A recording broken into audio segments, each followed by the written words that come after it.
33 ላዕለዎት ሓለፍቲ ትግራይ ካብ መዝነቶም ተባሪሮም ክሳብ ሕዚ ናብ ቤት ጽሕፈት ፕሬዝዳንት ደጀን ቢሮ ዝኣተው ኣካል ከም ዘየላ ተረጋጊጾም ናይ RSF ኣዘዝቲ ምስ ሰራዊቶም ንዕድቆምን ናብ ሰራዊት ሱዳን ሂዶም መሃብ ቀፂሎም ከም ዘለዎ ተፈሊጦም ሓደ ላዕለዋይ ሓላፊ ናብ ኣስመራ ኣትዩ ዝብሉን ካልኦት ሓደሽቲ ሓበሬታታት ሒዝናልኩም ቀሪብና ኣለና ክሳብ መወዳእታ ዜናና ላይክ ሼር ሰብስክራይብ በመግባር ክትከታተሉ ድማ ብኸብሮ ንዕድም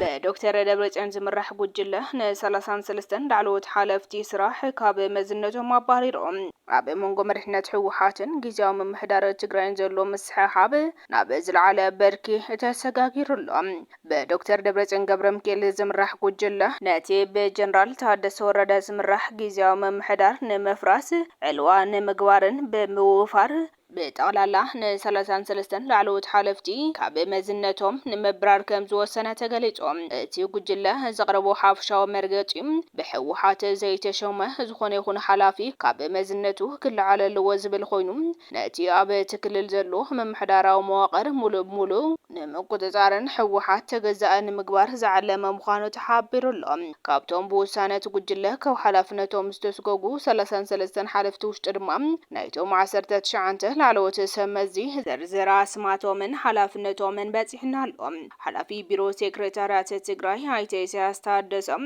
ሓላፊ ቤት ጽሕፈት ፕሬዝዳንት ሓድሽ ሓድጉም ኮሚሽነር ኮሚሽን ፖሊስ ትግራይ ሜጀር ጀነራል ገብረዴላ ገብረድሃኖም ዶክተር ወልደ ገብርኤል አብርሃም ዶክተር ገብሩ ካሕሳይ ሓላፊ ፕሬስ ሴክሬታርያት ሓላፊ ቢሮ ባህልን ቱሪዝምን ትግራይ ዶክተር አጽሃ ገብረዝጋብሄር ዋና ዳይሬክተር በዓል መዝን መንገድን ትግራይ ዶክተር ነጋሽ አርያም ከምኡውን ዋና ስራሕ መካይዲ ኢንተርፕራይዝ ስራሕቲ ማይ ትግራይ ዶክተር ገብረ መድህን ኪሮስ ዋና ካይዲ ስራሕ ኢንተርፕራይዝን መጽናዕትን ዲዛይንን ማይን ዶክተር ኢንጂነር መሐሪ ሂበን ምክትል ሓላፊ ኮሙኒኬሽን ዶክተር ሰለሞን ኪዳንም ሓላፊ ቢሮ መጓዓዝያ ትግራይ ታደለ መንግስቱ ኮሚሽነር ኮሚሽን ፕላን ወይዘሮ ሃንሳ ተኽላይ ሓላፊ ቢሮ ጉዳይ መናሰይ ኣይተ ሓይሽ ስባጋድስ ኮሚሽነር ኮሚሽን ስፖርት ትግራይ መብራህቱ ሃብቱን ምክትል ሓላፊ ቢሮ መጓዓዝያ ኣባድ ቡላም ምክትል ኮሚሽነር ኮሚሽን ፖሊስ ትግራይ ገዛኢ ገብረ ህይወት ሓጋዚ ፕሬዝዳንት ኣይተ ዳንኤል ተክለ ሃይማኖት ኢሉውን ሓጋዚ ፕሬዝዳንት ወፃኢ ጉዳያት ኣይተ ዘነበ ሃይለ ኪሮስን ሓጋዚ ካቢኔ ሴክሬታርያት ኣይተ ሰለሞን ሓጎስ ከም ዝኾኑ ተፈሊጡሎም ኣብ ሕዚ ናብ ቤት ጽሕፈት ፕሬዝዳንት ደጀን ቢሮ ማንም ሰብ ዝኣተወ ከም ዘየለ ተረጋጊጾም ሕዚ ዝረኸብናይ ሓበሬታ ከም ዘመላኽቶም ዶክተር ደብረጽዮን ገብረሚካኤል ክሳብ ሕዚ ናብ ቤት ጽሕፈት ፕሬዝዳንት ደጀን ቢሮ ከም ዘኣተወ ተረጋጊጹሎም ዶክተር ደብረጽዮን ገብረሚካኤል ናብ ቤት ጽሕፈት ደጀን ቢሮ ከኣተወሉ ዘይከኣለሉ ምክንያት ፌደራል ይጽበ ከም ዘሎን ክሳብ ሽመት ዶክተር ደብረጽዮን ገብረሚካኤል ብፌደራል ዝጸድቕን ንዓለም ለኸ ትካላት ንምሽዋድን ክሳብ ሕዚ ክድራደሩ ከም ዝደለዩ ዕላውቲ ቤት ጽሕፈት ፕሬዝዳንት ከም ዘይኸፈትዎ ንምቕራብን ንብልጽግና መለመነ ስልጣን ክጥቀምሉ ከም ዝሓሰቡ እቲ ዝተረኸበ ሓበሬታ የመላኽት ከም ዝፍለጥ ኣብ ዝሓለፈ ሰሙን ቤት ጽሕፈት ህወሓት መቐመጢኡ ናብ ኣክሱም ከም ዝቀየረ ይፍለጥ እዩ ቤት ጽሕፈት ህወሓት ኣብ መቐለ ዝነበሩ ቢሮታት ተቕሊሉ ብምውጻእ ኣብ ዝሕዚ እዋን መቐመጢኡ ኣብ ታሪካዊ ከተማ ኣክሱም ገይሩ ይርከብ እዚ ስጉምቲ እዚ ከምቲ መንበረ ሰላማዊ ዘሕለፈ ውሳነ መሰረት በመግባር ንከተማ ኣክሱም ማእኸል መንግስቲ ትግራይ ንምግባር ዝዓለመ ስትራቴጂካዊ ምንቅስቓስ ምዃኑ እውን ተፈሊጡ እዩ RSF ኣዘዝቲ ምስ ሰራዊቶምን ዕጥቆምን ናብ ሰራዊት ሱዳን ኢዶም መሃብ ቀፂሎም ከም ዘለው ተፈሊጦም ሓደ ኮማንደር RSF ምስ ዕጡቃት ሰራዊት ብምዃን ንሓይልታት ሰራዊት ሱዳን ኢዶ ከም ዝሃበ ተፈሊጦም ካብቶም ላዕለዎት ኣዘዝቲ RSF እቲ ሓደ ኣብ ካርሜሪ ካብ 80 ላዕሊ ወታደራት ዝተዓጠቑ ናይ ወታደራዊ ፓትሮል ሒዙ ኣብ ዳባ ዝርከብ ሓይልታት ምክልኻል ሰራዊት ሱዳን ኢዱ ሂቡ ተባሂሉሎም ሓደ ላዕለዋይ ሓላፊ ናብ ኣስመራ ኣትይሎም ብሚኒስተር ጉዳያት ወፃኢ ግብፂ ዝተመርሐ ላዕለዋይ ልኡኽ ናብ ኣስመራ ከም ዝኣተወ ተፈሊጦም ሎሚ 16 ጉንበት 2026 ኣቆጻጽራ ፈረንጂ በሚኒስተር ጉዳያት ወፃኢ ግብፂ ብዶክተር ባድር ዓብድለታይ ዝተመርሐ ልኡኽ ቅድሚ ቅርብ ሰዓታት ኣስመራ ኣትይሎም እቲ ላዕለዋይ ልኡኽ ከም መቐጸልታ ተቀዲሙ ክካየድ ዝጸንሐ ክልቲኣዊ ምምኽኻር ኮይኑ እቲ ኣብ ዞባ ቀርኒ ኣፍሪካን ቀይሕ ባሕርን እናሓየለ ዝኸይድ ዘሎ ሕድሕድ ሃገራት ምትእስሳርን ምትሕብባርን ዝሕየል ምዃኑ ክፍለጥ ተኻኢሉሎ ብተወሳኺ ክልቲኦም ወገናት ምዕባለታት ኣንፈታት ኩናት ሱዳንን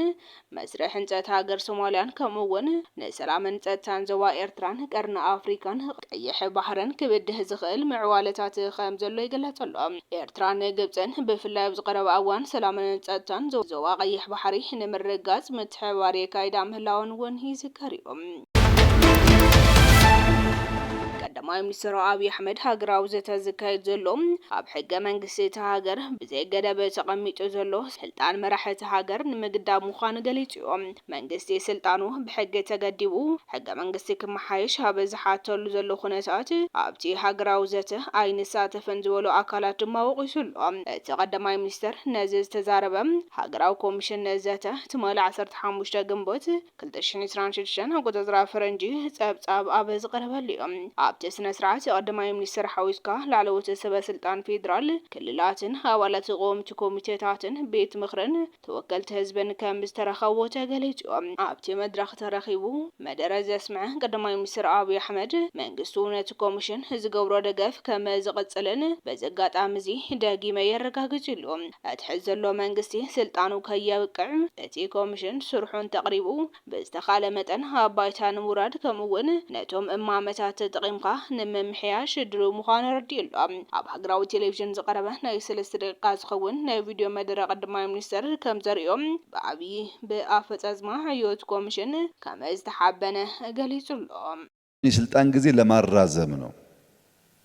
2 ተርም ስላልበቃቸው 3 እናርግላቸው 4 እናርግላቸው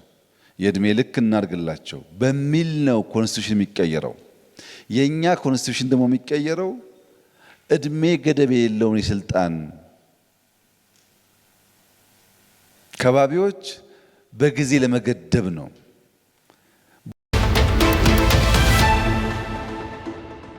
ኣብ መወዳእታ ብዶክተር ደብረጽዮን ገብረ ሚካኤል ዝተባረረ ነበረ ሓላፊ ኮሚሽን ትግራይ ሜጀር ጀነራል ገብረ ድሓኖም ዳግም ክቁጸር ከም ዝኽእል ይዝረበሎ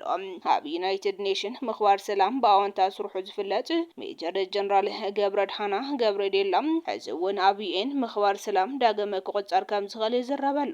ሌተናል ጀነራል ታደሰ ወረደ ንሜጀር ጀነራል ገብረ ድሓና ኮሚሽነር ፖሊስ ትግራይ ገይሩ ሸይሞ ይሰርሕ ድሕረ መጽናሕ እዚ ብዶክተር ደብረጽዮን ገብረ ሚካኤል ከም ዝተለዓለውን ይፍለጥ እዮም ሜጀር ጀነራል ገብረ ዴላ ኣብ መጀመርያ ሰውዓታት ናብ ቃልሲ ህዝቢ ትግራይ ዝተጸንበረ ኮይኑ ካብ ተራ ተጋዳላይ ክሳብ ሜጀር ጀነራል ዝበጽሐን ኣብ ቃልሲ ህዝቢ ትግራይ እጃሙ ዝተጻወተ ተጋዳላይ እዩ ኣብ ልዕሊ ትግራይ ናይ ጥፋት ፕሮጀክት ተነዲፉ ኩናት ምስ ተወልዐ እውን ተጋዳላይ ገብረ ዴላ ምስ ብጾቱ ምርኩስ ሒዙ ዳግም ታሪክ ካብ ዝፈጸሙ ጀጋኑ ሓደ ምዃኑ ይፍለጥ እዩ خبركم تخاتلتي كواليتي ميديا لو مزدلالو حدش حبريتاتات نزوم تخاتلكم يمسلوني روم نزلنا مكتالكم هزينينا نمسكن سلام